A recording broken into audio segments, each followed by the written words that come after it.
बड़ा बढ़िया विधान उधर से सुनन बड़का भैया से बहुत बढ़िया प्रसंग रहा, बड़ा बढ़िया धुन तर्ज आप लोगों ने सबके सब कुछ सुने के मिलल। तो देखें एक थे हमारे तरफ से आप लोग बिरहा सुने और ठीक सब सटाइम के गावत थी। अरे वाह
लंका के सारे वीरों को मारकर अयोध्या में आए।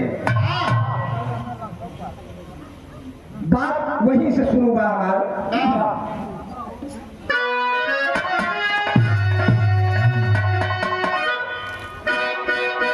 अरे कुल की शोभा बढ़े पुत्र कुलवंत हो,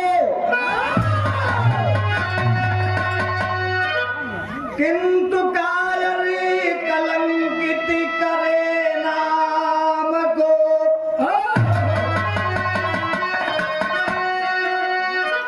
छिड़ी थी लड़ाई जब लंकापुरी में,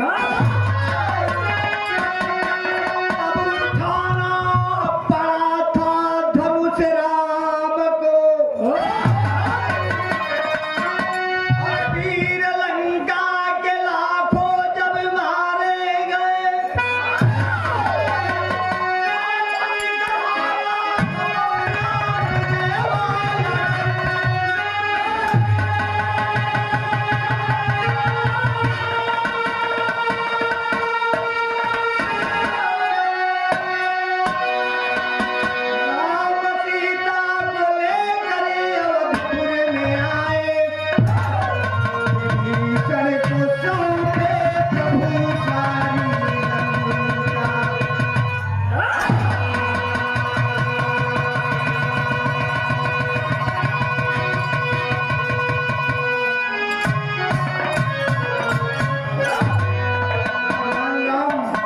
लंका से विजय प्राप्त किए और भीषण को लंका का कार्यभार लेकर के लंका का राजा बना करके अयोध्या में आ गए और खुद राम भी राजा बन गए। गजल का नमूना बा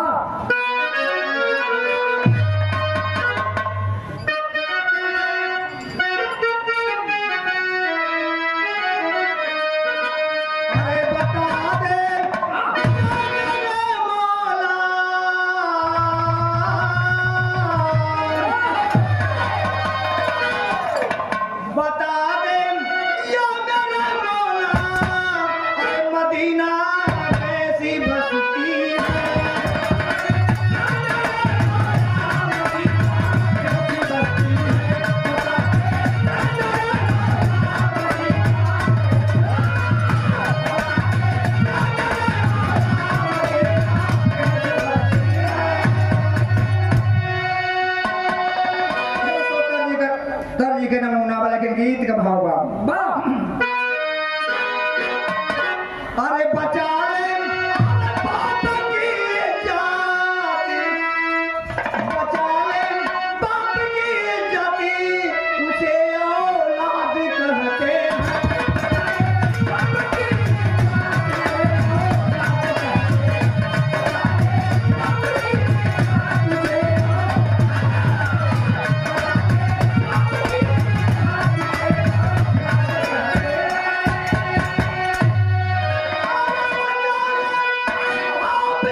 लड़का तरुणी सेन के बतौलो भैया हम देखा बताओ थे कुंभकर्ण के लड़का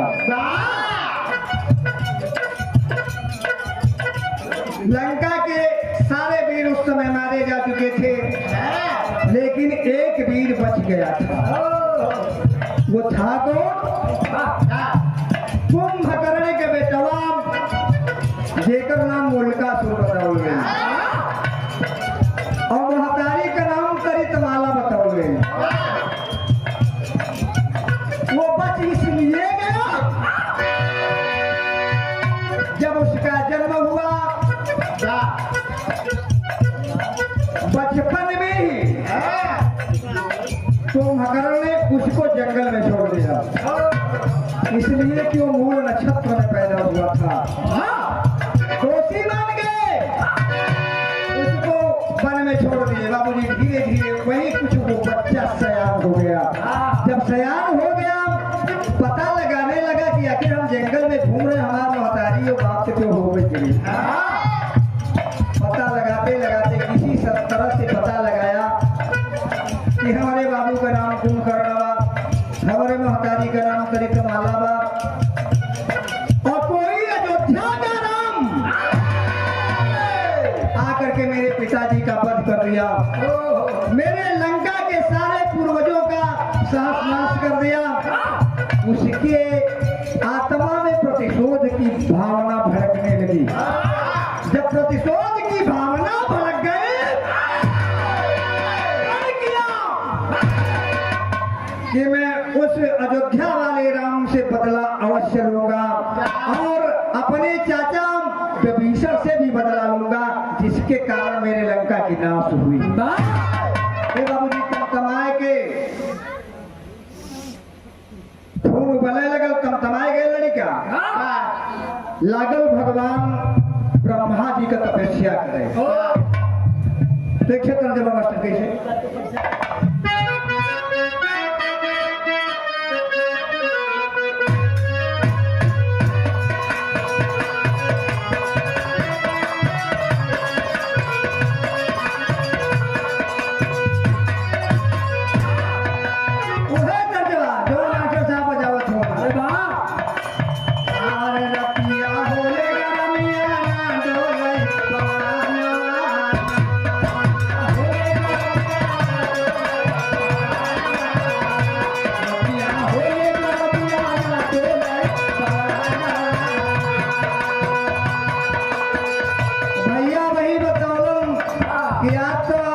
मर्द से भी रखा था और नहीं महीने में 25 दिन में तिहनी से लिया लेकिन तिहनी का गाँव थी भैया आप तो रोजे गाँव था सुनते हुए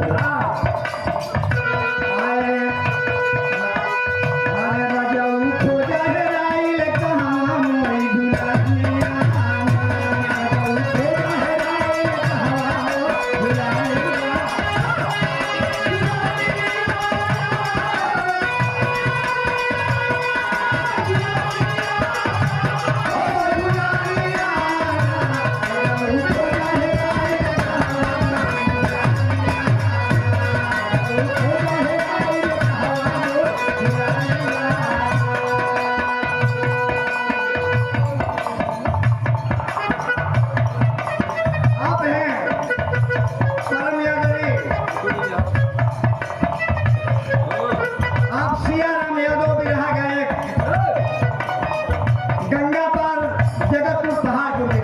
आपके तरफ से सुंदर पंखुड़ियों से गुथा हुआ पुष्पहार और साथ साथ बहुत सी सारी माया पुरस्कार में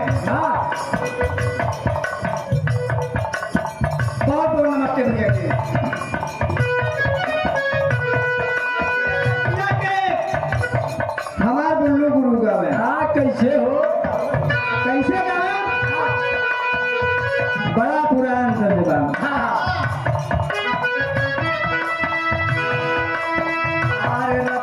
खटक गई खटकिनिया गोर खटक गई खटकिनिया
आशीर्वाद दिए।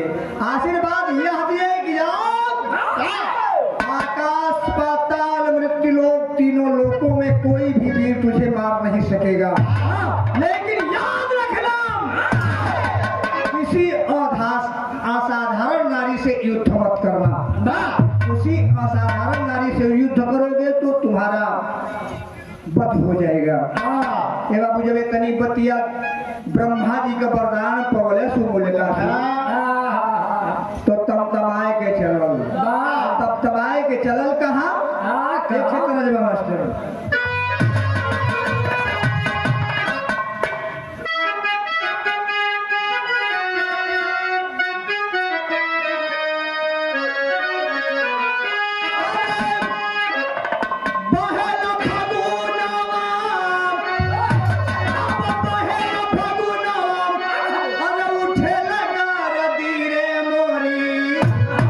देहिया भैला बम मोरी देहिया भैला बम अरे पिया रहा रदी रे मोरी देहिया भैला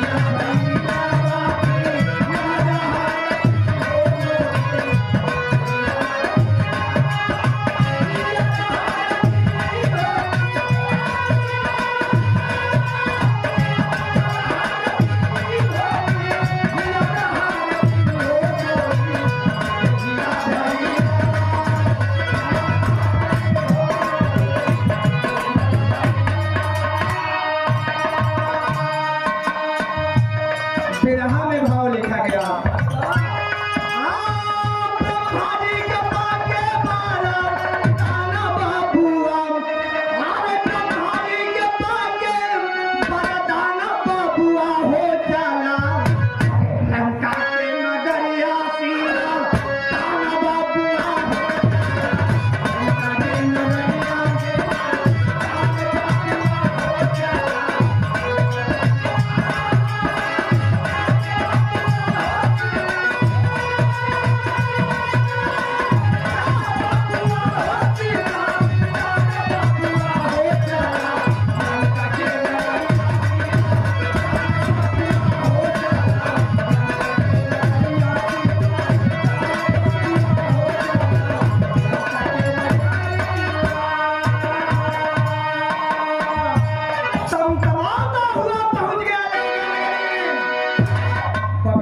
देखते हैं उस समय तो राजा बनकर बैठे हैं, सोचलन की कहां से आ गया। विभीषण पूछा था मनमुलकासुर से, अरे देखल विभीषण तब पूछे लागे ना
विभीषण पूछे लगन कि बेटा ये बताओ तुहार का नाव बा, तू केकर बेटवा है, कहाँ तुहार घर बा, ये तो कहे तो ना गुस्सियाए तो हमारे पास आई हो। अपन परिचय बताओ था मुल्कासुर, बताओ था कैसे मास्टर। एक तरज बा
एक बात और कहलस का कहलस मास्टर जितना रहल वीर एही लंका दार मनवा भूख नारी है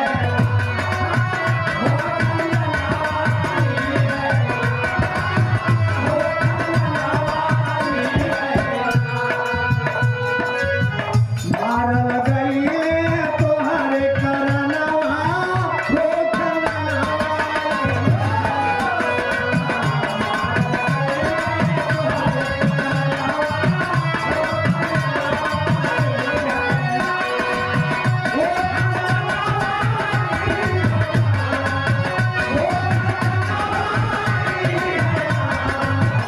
मारल गईले तोहरे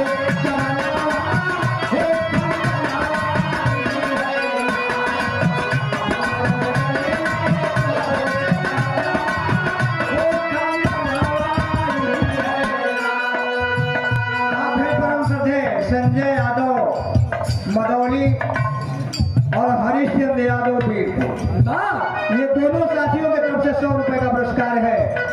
बहुत बहुत नमस्ते। साथ साथ जनता जनार्दन के भी नमस्ते प्रणाम का। वो बतौलस कि हम कुंभकर्ण का लड़का है, हमारे मातारी का नाम है तरित माला। हे बाबू कहे बेटा बाबू बेटा यहाँ कैसे आए हुआ वो लड़का कहत बा वो लड़का छोटवा रहे भैया 7 साल के बतौले लेकिन 12 साल के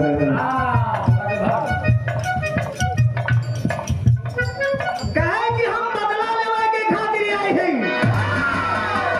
कहे कैसे बदला लेवा बेटा कहा पहिला बदला तो हम तो से ले वो अयोध्या वाला राम जो आए कि हमारे बाबू को हमारे पूरे खानदान का वध कैले नाश कैलस बेभीषण लगल सोचे कि अरे हे बाबू कहत बटेरी के भाव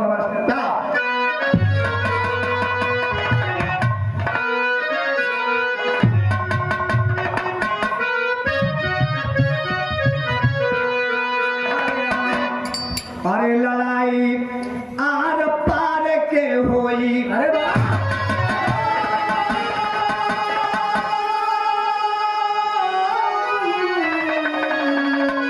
अरे लड़ाई आर पार के होई अरे त देखब समन के करे केतना बात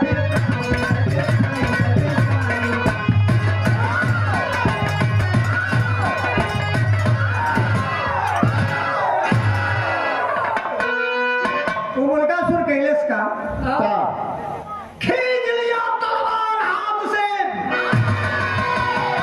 खींच लिया तलवार हाथ से, आज न बचने पाओगे। देखूंगा आज मैं भी कितना तुम भजन राम का गाओगे। अगर जान प्यारी है तेरी अभी भाग जा लंका से। विभीषण को कर रहा है अगर जान प्यारी है तेरी अभी भाग जा लंका से, नहीं तो गर्दन काटूंगा। अब कहता हूं मैं बंका से।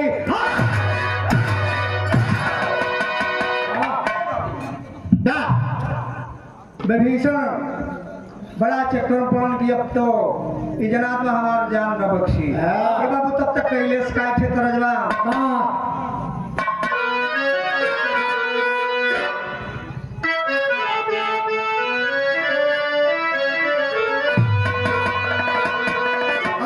भैया के बोलन है